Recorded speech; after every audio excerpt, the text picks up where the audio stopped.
ทุกท่านปิกมาอยู่ด้วยกันแถมชั่วโมงสุดท้าย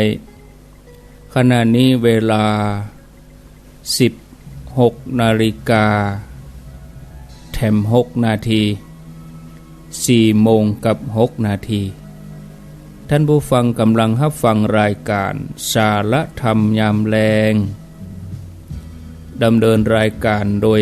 อัตมภาพพระครูอภิวัฒนวิกรมวัดปากตังเจริญตำบลดอยหล่ออำเภอดอยหล่อจังหวัดเชียงใหม่ก็ขอบคุณอนุโมทนาที่ยังอยู่ด้วยกันแน่นหนาเหมือนเดิมเนาะถึงแม้จะบางสถานีอาจจะปิดไปแล้วเพราะว่าสถานการณ์ฝนฟ้าบ่เอื้ออำนวยแต่หลายท่านก็ยังมีความพยายามที่จะฟังกันฟังทางโทรศัพท์ฟังทางออนไลน์อนุโมทนากับท่านที่เข้ามาทางระบบ Facebook โดยหลายผู้หลายท่านที่แชร์ออกไปที่แพร่ออกไปขยายออกไปก็ขออนุโมทนาพัญญาราชสีห์สัญจรไปตามที่ป่าพนาภัยพัญญาราชสีห์อาศัยอยู่บนภูเขาใหญ่แล้วก็เอี่ยวเสาะหาจับสัตว์น้อยใหญ่เป็นอาหารฉันใดสตรีผู้มีศรัทธาเป็นอริยสาวิกาในพระศาสนาก็ฉะนั้นเมื่อยังอาศัยพัสดาอยู่ควรจะประพฤติยำเกรงสามีฆ่าความโกรธกำจัดความตระณีนะเป็นผู้ที่ประพฤติปฏิบัติธรรมโดยชอบถึงจะได้ร่าเริงบันเทิงใจอันนี้มีปรากฏในละตาวิมานคุถกนิกายวิมานวัตถุในธรรมบทกล่าวถึงในเรื่องของผู้เป็นภรรยาอุปมาเหมือนพัญญาราชสีห์ท่านผู้ฟังญาติโยมการจะใช้ชีวิตกู้ให้ยั่งยืนตลอดชีวิตเนี่ยให้มีความสุขภรรยาจำเป็นต้องรู้จักวิธีที่จะครองใจสามีจะประพฤติตามใจตัวเองบ่ได้การอยู่ร่วมกันเป็นเรื่องของการปรับตัวเข้าหากันในสังคมใหม่แล้วก็เริ่มสร้างครอบครัวใหม่ต่อไปก็บ่มีพ่อบ่มีแม่ที่จะมาดูแลแถมต่อไปเอาก็จะต้องดูแลตัวเก่าดูแลสามีพ่อแม่ของสามีแล้วก็มีลูกๆมีหมู่ญาติมีบริวารแถมนักมากมายออกมาด้วยกันเป็นปุ๊กเลยอ่ะถึงญาติฝ่ายนั้นถึงญาติฝ่ายนี้ฉะนั้นผู้เป็นภรรยาที่ดีก็จะต้องมีการหูธรรมะมีธรรมะในการประคับประคองจิตใจแล้วก็จะยะเฮือชีวิตกู้นี่ราบรื่นโดยเริ่มต้นที่ตัวเองก่อนธรรมะสำหรับสี่ภรรยามีอันอย่างพ่องเฮามาฟังไปพร้อมกันในชั่วโมงที่สองนี้มาฟังตัวอย่างของสตรีที่เปิ้นปฏิบัติเมื่อละโลกไปแล้วอานิสงส์ก็ทำให้ไปเป็นที่ฮักของจอมเทพในสวรรค์จันจตุมหาริชิกาแล้วก็จันดาวดึงส์เรื่องของเธอก็มีอยู่ว่าในสมัยพุทธกาลมีอุบาสิกาอยู่คนหนึ่งชื่อว่านางละดานางละดานี่เป็นผู้ที่มีสติปัญญาเป็นคนที่บ่โคตรไผก็เลยทำให้เป็นที่ฮักของเพื่อนๆเจ้าหมู่ตามปกติของแม่หญิงทั่วไปก็จะไปกินไปเอี่ยวไปเล่นตัวเจ้าหมู่เพื่อนฝูงแต่เธอกลับฮักหุ่มในการที่จะทำบุญปฏิบัติบัดเจ้าแต่นั้นก็ชวนเพื่อนๆไปฟังธรรมที่วัดพระเชตวันมันรักษาศีลแล้วก็ถวายภัตตาหารเป็นประจ เมื่อใหญ่ขึ้นมาเป็นสาวพ่อแม่ก็จัดแจงแต่งงานกับพ่อใจหนุ่มที่มีฐานะเสมอกันเมื่อต้องไปเริ่มต้นสังคมใหม่กับครอบครัวใหม่ครอบครัวของสามีเธอก็ยิ่งประพฤติตัวเป็นที่ฮักของสามีพ่อแม่ของสามีอูจาไพเราะอ่อนหวานบ่าวโตแต่นั่นก็ยังฉลาดในการที่จะสงเคราะห์บริวารคนใจรวมไปจุดถึงการดูแลทรัพย์สมบัติในบ้านนางลัดดานี่จัดการได้เป็นอย่างดีเป็นคนที่บ่เกียจบ่โคดบ่เจ้าอารมณ์งดงามด้วยกิริยามารยาทฮือตานเป็นประจำบ่ได้ขาดปกติก็มีศีลนะรักษาศีลอยู่แล้วเมื่อถึงวันศีลก็ไปนุ่งขาวห่มขาวรักษาอุโบสถศีลก็ทำให้เธอเป็นที่ฮักเป็นที่เกรงใจของสามีแล้วก็ทุกคนในครอบครัวเมื่อละโลกไปแล้วเธอก็ได้ไปเกิดในสวรรค์จตุมหาราชิกาไปเป็นธิดาของท้าวเวสสุวรรณมหาราชชื่อว่าละดาเทพธิดาแม้จะเป็นสวรรค์ชั้นต้นคือชั้นที่หนึ่งแต่เธอก็เป็นเทพนารีเป็นเทพธิดาชั้นสูงเป็นที่ฮักของบรรดาเหล่าเทพนารีเพราะมีรัศมีสว่างไสวกว่าเทพธิดาองค์อื่นนางละดาเทพธิดามีน้องสาวอยู่4องค์คือสัจชาเทพธิดาปวราเทพธิดาอัชชิมุตีเทพธิดาแล้วก็สุดาเทพธิดาถึง4คนเนี่ย4ตนเนี่ยเป็นน้องสาวของละดาเทพธิดาวันหนึ่งขณะที่เทพธิดาถึง5กำลังขับร้องทิพยสังคีตะก็คือดนตรีสวรรค์ก็เกิดการเถียงกันว่าฝ่ายคนใดตนใดฟ้อนรำได้ไพเราะขับร้องได้ไพเราะนักกว่ากันฟ้อนรำได้งดงามได้ดีกว่ากันเถียงกันไปตกลงบ่ได้ก็เลยปากันไปหาป้อก็คือเป็นเท้าเวสสุวรรณปากันไปเข้าเฝ้าเสด็จป้อลูกถึง5คนเนี่ยไผ่ฟ้อนงามเหลือเปิ้นนะไผ่ขับร้องได้ไพเราะเหลือเปิ้นเนี่ย เทพธิดาทั้งหลายไปถามท้าวเวสสุวรรณผู้เป็นป้อแม้ท้าวเวสสุวรรณเปิ้นจะฮู้ว่าละดาเทพนาลีเนี่ยจะมีความสามารถขับร้องได้ไพเราะที่สุดแต่ก็บ่อยากจะฮู้สึกว่าพระองค์ลำเอียงนะก็เลยตอบว่าลูกเอ๋ยหมู่ลูกทั้งหลายเนี่ยเฮ้อไปที่หิมสะอโนดาตแล้วก็ลูกทั้งหลายก็ไปฟ้อนไปลำไปห้องกันขับร้องเพลงเป็นทิพยสังคีตะนะกลางเทวสมาคมแล้วลูกทั้งหลายจะฮู้เองว่าไผห้องไพเราะกว่ากันนางเทพธิดาจึงหมดก็เหาะไปที่สะอโนดาตทันทีขณะที่ละดาเทพนาลีกำลังห้องกำลังลำกำลังขับร้องเทวบุตรทั้งหลายต่างก็ชื่นชมยินดีเทวบุตรทั้งหลายปากันเป่งเสียงแสดงความพอใจตบมือพ่องกับโบกผ้าขึ้นออกมา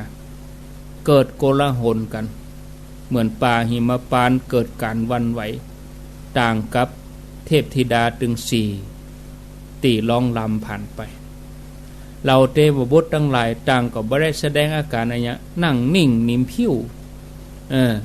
นิ่มผิวเลยศรัทธาญาติโยมการฟ้อนรำครั้งนี้ทำให้ชื่อเสียงของละดาเทพนารีขจรขจายไปถึงสวรรค์จันดาวดึงส์เทวบุตรเทวดาต่างก็แซ่ซ่องสรรเสริญต่อกัน ย่าเฮอท้าวสกเทวราช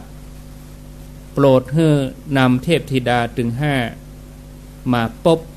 แล้วก็แต่งตั้งเฮอเป็นสนมโดยเฮอเป็นเทพธิดานักฟ้อนส่วนลดาเทพธิดาก็เป็นที่โปรดของท้าวสกเทวราชนะเพราะนางฉลาดในการฟ้อนลำขับร้องได้ไพเราะกว่าธิดาองค์อื่นสุดาเทพธิดาก็สงสัยว่าเจ้าปี่ละดาทำอันอย่างไว้ทำดีอันอย่างไว้ถึงเหนือกว่าหมู่เฮาได้ตึงยศได้ตึงรัศมีก็เลยไปถามว่าข้าแต่ปี่เจ้านะปี่มีดวงตาดีงดงามมีรูปร่างดุจประดับด้วยพวงมาลัยผิวพรรณงดงามเปล่งปลั่งเหมือนทองคำมีผิวเปล่งใสงดงามเหมือนท้องฟ้าที่บ่มีเมฆบ่มีหมอกอันใดปี่ทำบุญอะไรอย่างไว้ก็เลยมียศนักเป็นที่ฮักเป็นที่โปรดของเทวบุตรเทวดาทั้งหลายบัดแต่นั้นก็มีความฉลาดในการฟ้อนรำขับร้องได้ไพเราะขอบอกหม่อมฉันกำเตอะนี่นะน้องเปิ้นถามละดาเทพธิดาก็ตอบว่าอันในครั้งที่ปี่ยังเป็นมนุษย์อยู่เนี่ยปี่ไปเป็นลูกไปในตระกูลมั่งคั่งตระกูลหนึ่งปี่นี่เป็นคนบ่ขี้เกียจขี้โคตรอันยังนะเป็นผู้ที่ประพฤติตัวเองอยู่ในการบังคับบัญชาของสามีบัดแต่นั่นก็บ่ประมาทในวันอุโบสถบ่เคยคิดที่จะนอกใจสามีเลยเป็นที่โปรดปรานยิ่งนักของสามีเพราะมีน้ำใจงามจึงเป็นที่โปรดปรานของสามีรวมจนถึงบิดามารดาของสามีตลอดจนถึงหมู่ญาติคนรับใจหญิง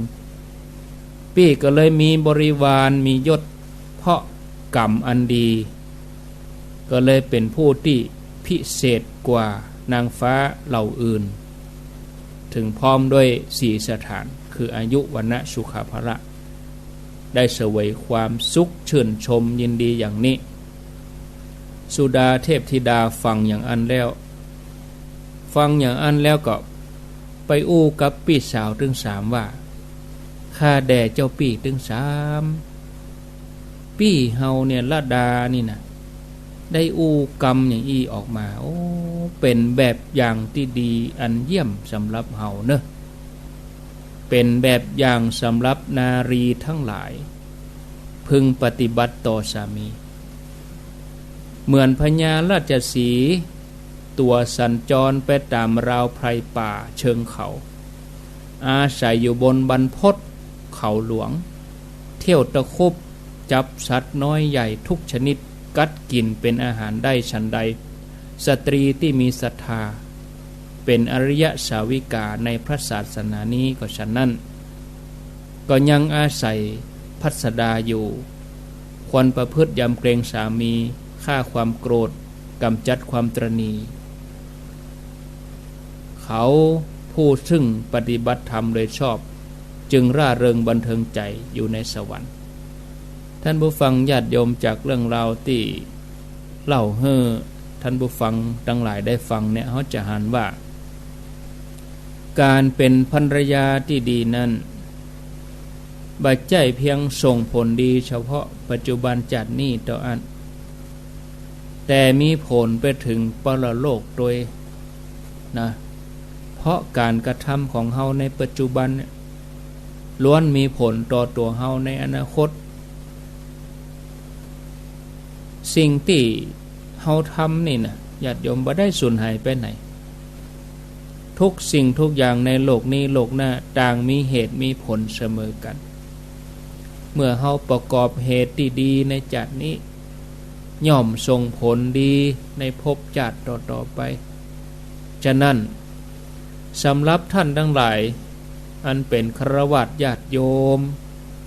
มีฐานะอยู่ในสถาบันครอบครัวแล้วเนี่ย ต้องทำหน้าที่ของตัวเก่าให้ดี ขอให้สตรีทั้งหลาย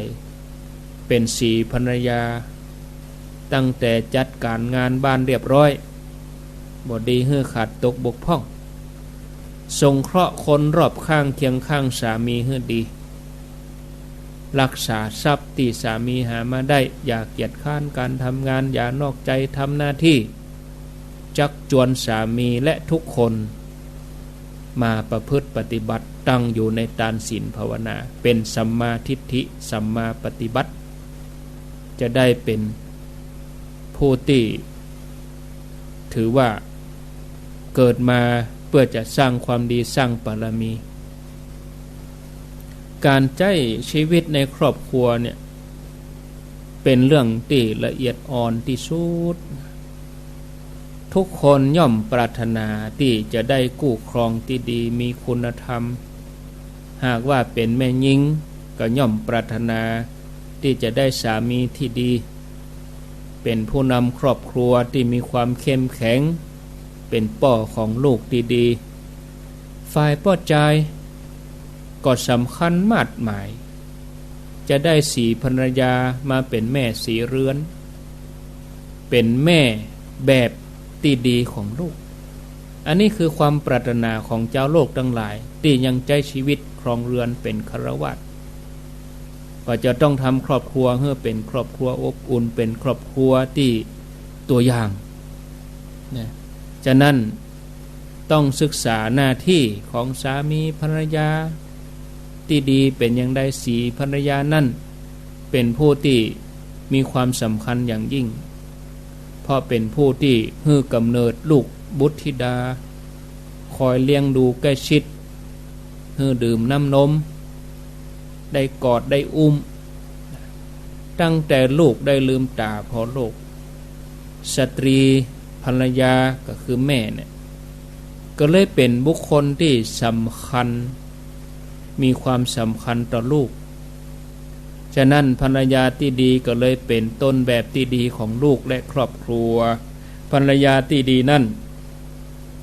ในทางพระพุทธศาสนาองค์พระสัมมาสัมพุทธเจ้าเปิ้นก็ตรัสไว้หลายประเภทด้วยกันแล้วที่สำคัญคือครอบครัวจะอยู่ร่วมกันยังมีความสุขได้นั้นต้องอยู่ร่วมกันบนพื้นฐานของความเข้าอกเข้าใจแม้เป็นสามีก็เป็นสามีที่เหมือนเทวบุตรเป็นภรรยาก็เป็นภรรยาเหมือนเทวดาหมายความว่าต่างฝ่ายต่างมีศีลเสมอกันมีศรัทธาเสมอกันมีทิฏฐิเสมอกันแถมอย่างหนึ่งก็คือต้องรู้จักใจกำอูที่เป็นที่ฮักบอดีใจกำอูที่ก่อให้เกิดความน้อยอกน้อยใจให้แห่มฝ่ายหนึ่งเกิดความน้อยอกน้อยใจเป็นอันขัดพ่อกำอูนั่นตีมาทิ่มแทงจิตใจกันจะย่าให้ครอบครัวนั้นแตกร้าวกำอูของคนที่ใจชีวิตอยู่ร่วมกันมีผลนักกว่ากำอูของคนอื่นฉะนั้นต้องรู้จักทนุถนอมน้ำใจกันแถมประการสำคัญก็คือต้องรู้จักพอหาข้อดีพอหาความดีของกันและกันถ้ารู้จักพอกันด้วยความฮักความปรารถนาดีอย่างนี้ยามที่มีข้อผิดพลาดอันอย่างเกิดขึ้นก็ว่าเมื่อเกิดการกระทบกระทั่งมันก็มีพ้องตามภาษาชีวิตคู่สำคัญที่สุดนั่นก็ย่อมจะให้อภัยกันได้ง่ายบ่มีความผูกขดชีวิตครอบครัวก็จะอยู่กันอย่างมีความสุขครอบครัวนั่นก็บ่มีปัญหาเป็นครอบครัวที่โลกต้องการเรื่องความน้อยอกน้อยใจนี่อันตรายนะบางครั้งการแสดงความหวังดีกับคนที่เฮาฮักกับบ่ได้รับความเข้าใจเต้าที่เฮาตั้งใจจะทำเรื่องทำนองนี้เกิดขึ้นมาแล้วในหลายยุคหลายสมัยแม้สมัยพุทธกาล ก็เกิดขึ้นมาจะเล่าเรื่องให้ฟังเนาะคงจะพอดีกับเวลาเนี่ยเมื่อครั้งที่พระพุทธเจ้าพระองค์ประทับอยู่ที่วัดพระเชตวันวันหนึ่งมีสามีภรรยาคู่หนึ่งสามีเป็นกระดุมพีในสมัยพุทธกาลถ้าจะเทียบกับสมัยนี้ก็คือเป็นผู้มีอันจะกินเนี่ยนะมีฐานะดีนะแล้วก็ได้รับการยอมรับจากสังคมกระดุมพีท่านนี้ได้เดินทางเข้ามาในเมืองเพื่อจะต้องการจะชำระหนี้แล้วก็ซื้อของไปแถมจำนวนหนึ่งเพื่อจะไปต่อยอดการทำธุรกิจเมื่อชำระสะสางแล้วก็ได้ของอย่างตามที่ต้องการแล้วก็เดินทางไปที่เมืองสาวัตถีระหว่างทางภรรยาได้หันดอยหม่อนหนึ่งก็เลยถามสามีว่าอ้ายอีเนาะอ้ายอย่างน้องถ้าดอยหม่อนนี้เป็นทองถึงหมดนี่นะแล้วก็เป็นสมบัติของอ้ายหมดน่ะอ้ายเกิดว่าจะฮื้ออย่างน้องพ่องนี่การที่ภรรยาถามอย่างนี้เพื่อต้องการลองใจสามีว่าฮักตัวเก่าขนาดไหนมั้งอ่ะอยู่ด้วยกันใหม่ๆเนี่ยจะฮื้อแผ่วเดือนแผ่วดาวพุ่นจะฮื้อมดได้มดจะเอาอย่างได้มดโลกนี้ภรรยาก็ลองถามไอ้ถ้าสมมติว่าดอยหม่อนนี่เป็นทองมดนะทองตัวมดก็เป็นของไอ้มดไอ้จะเอาอย่างฮื้อน้องพ่องอีน่ะฝ่ายสามีก็เตียวก็ฮ้อนกัน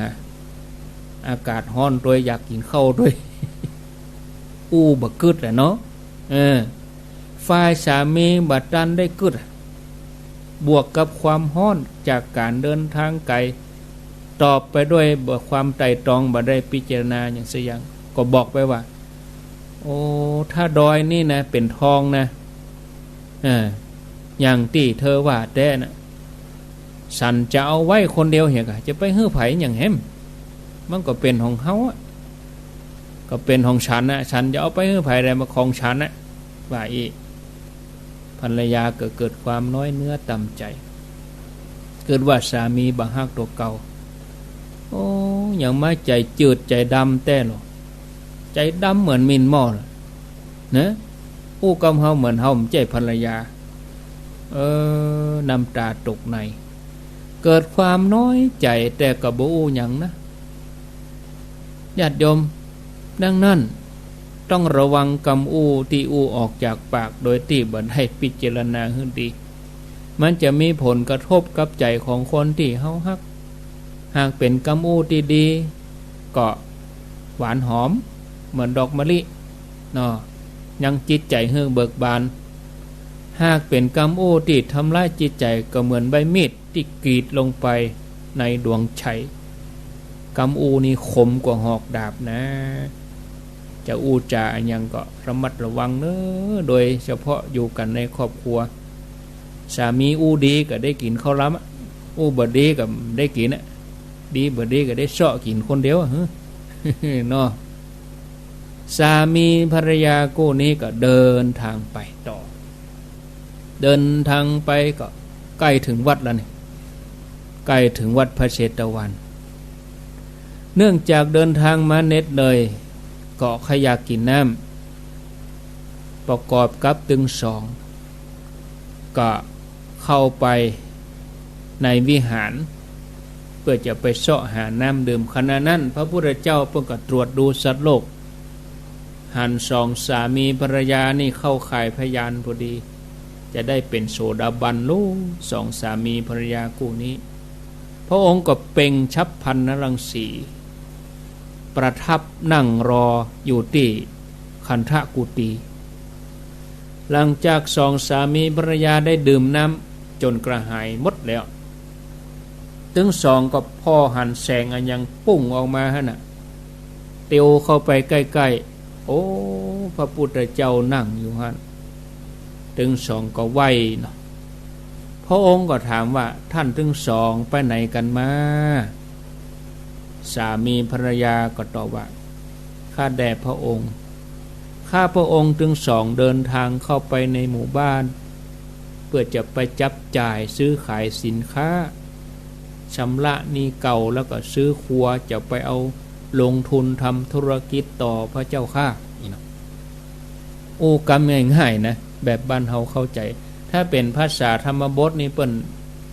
ภาษาธรรมบทเปิ้นอย่างงดงามเลยนี่หน่อยแต่อาตมา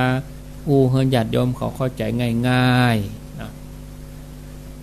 พระองค์ทรงปรารถนาเพื่อจะแสดงธรรมพระองค์ก็ปรารภเหตุก็เลยถามฝ่ายภรรยาว่าโยมอุบาสิกาสามีของเธอหวังประโยชน์เกื้อกูลแล้วก็ดูแลเธอดีก่อนอุบาสิกาท่านนี้กราบทูลว่าหม่อมฉันก็ฮักสามีแต่สามีบ่ฮักหม่อมฉันเลยระหว่างเดินทางวันเนี้ยหม่อมฉันถามว่าถ้าดอยม่อนนี้เป็นทองแล้วก็เป็นสมบัติของสามีหมดสามีจะฮื้อพ่องก่อจะฮื้อหม่อมฉันพ่องก่อสามีก็ตอบว่าบ่ฮื้อหม่อมฉันได้ยินแล้วก็มันเตี้ยวบ่มีแห้งเลยนะน้อยใจเจ้าข้านี่เนาะพระพุทธเจ้าพระองค์ก็ตรัสว่าอุบาสิกากระดุมพีท่านนี้กล่าวไปอย่างนั้นเองแต่เมื่อใดที่กึดถึงความดีของเธอแล้วเขาก็พร้อมที่จะมอบทุกสิ่งอย่างให้เธอพระองค์ก็ทรงนำเรื่องราวในอดีตมาเล่าให้สองสามีนี้ได้ฟังดังต่อไปนี้ว่าในอดีตกาลโพธิสัตว์เจ้าถือกำเนิดเกิดเป็นอมาตย์รับราชการอยู่ในราชสำนักของพระเจ้าพรหมทัต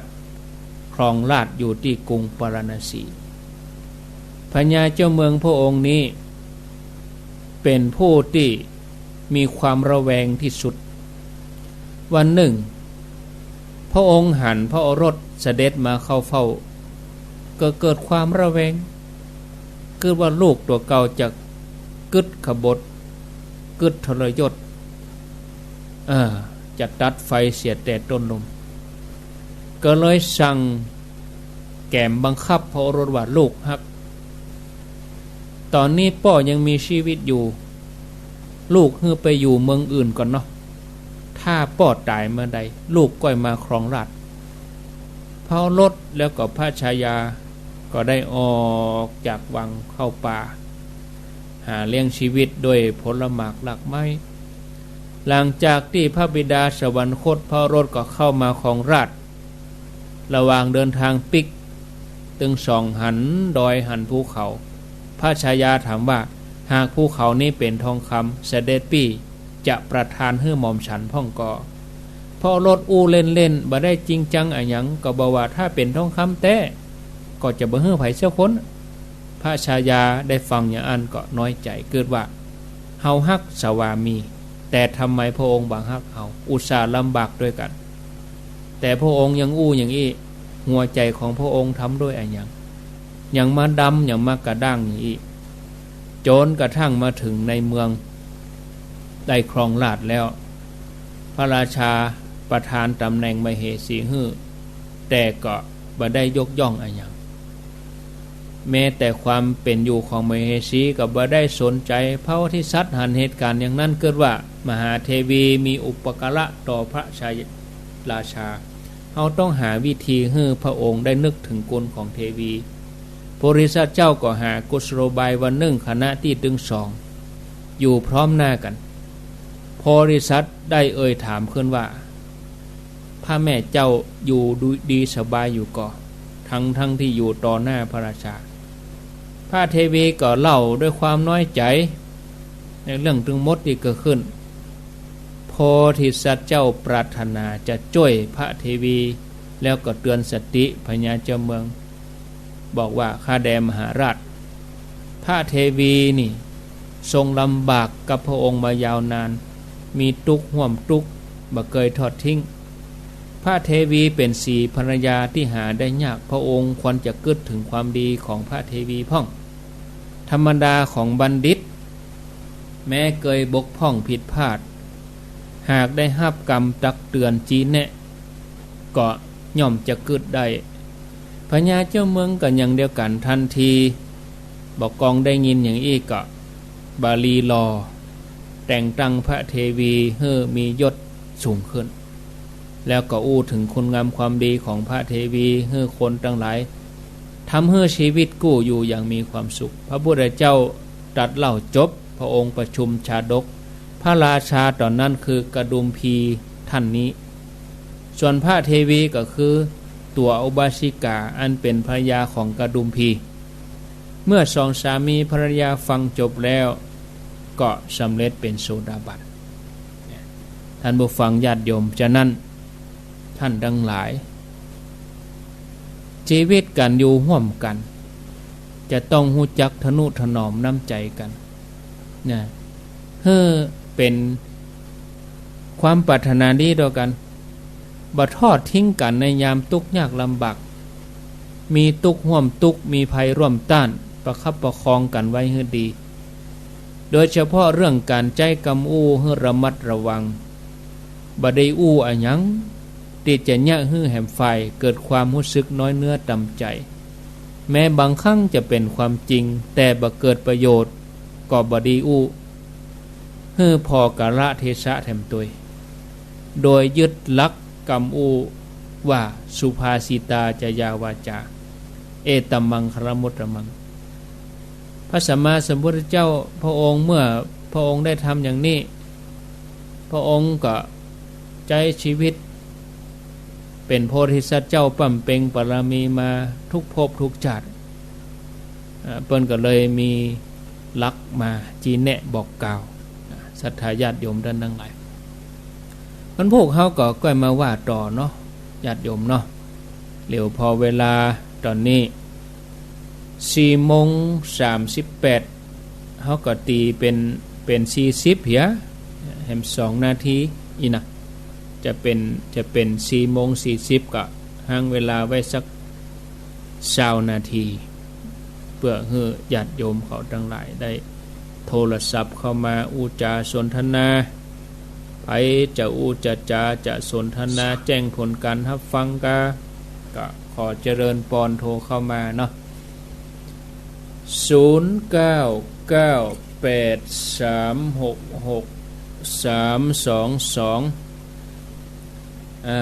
เสาะปากกาก่อนเนาะเจริญปอนเจ้าไว้สารเจ้าท่านพระครูจากทางใดแจ้งวลิตเวียงฝางเจ้าว่ามันด้วยโอ้ฝนตกนะขนาดที่จะลมตึงมาเฮ็ดนะท่านมาเฮ็ดก็มีเจ้าเอี้ยนละกำเดี๋ยวนี้เจ้าเดี๋ยวนี้เอื้อนแล้วเจ้าตกมา2 โมงปลายเจ้าโอ้ตกมา2 โมงละได้รอนี่แดดมาหำบทจัดดีข้ามไปเหี่ยว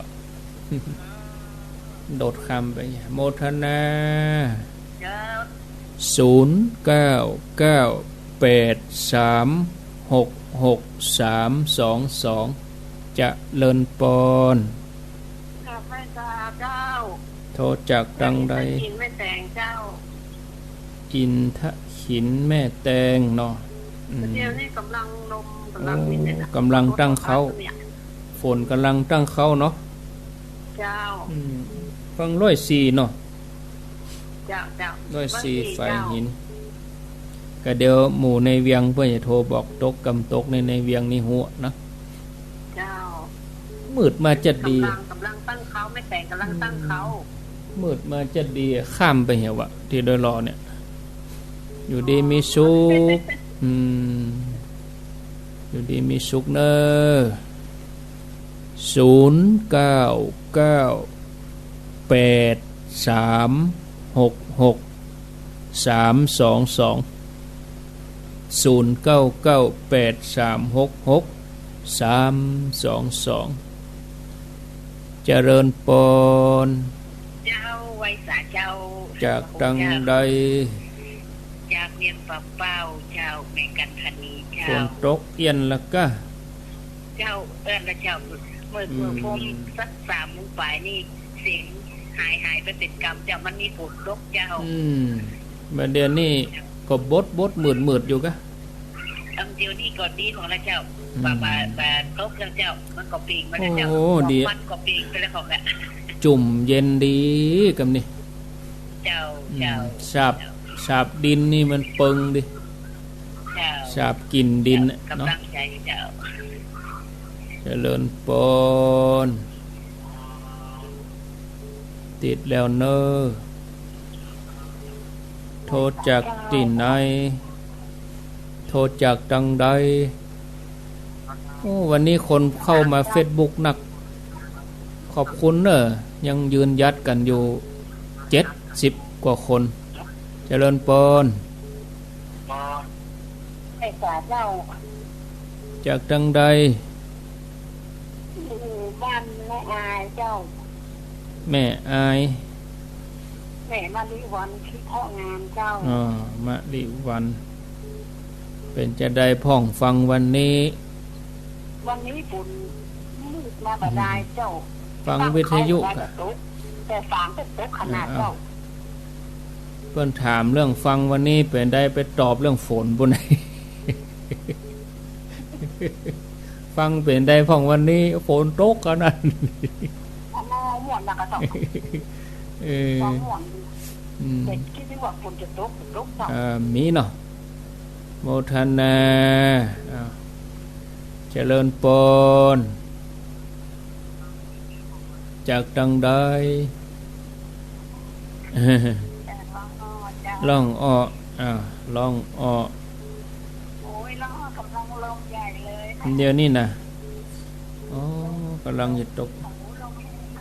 ดีละฝนตกมาม่วนดีจุ่มเย็นตกมาฝนตกดีกว่าฝนไม่ตกเองจุ่มเย็นดี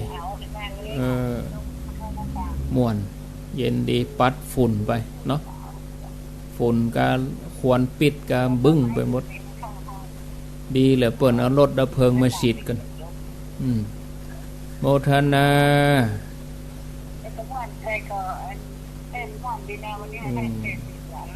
โมทนาเนอสาธุ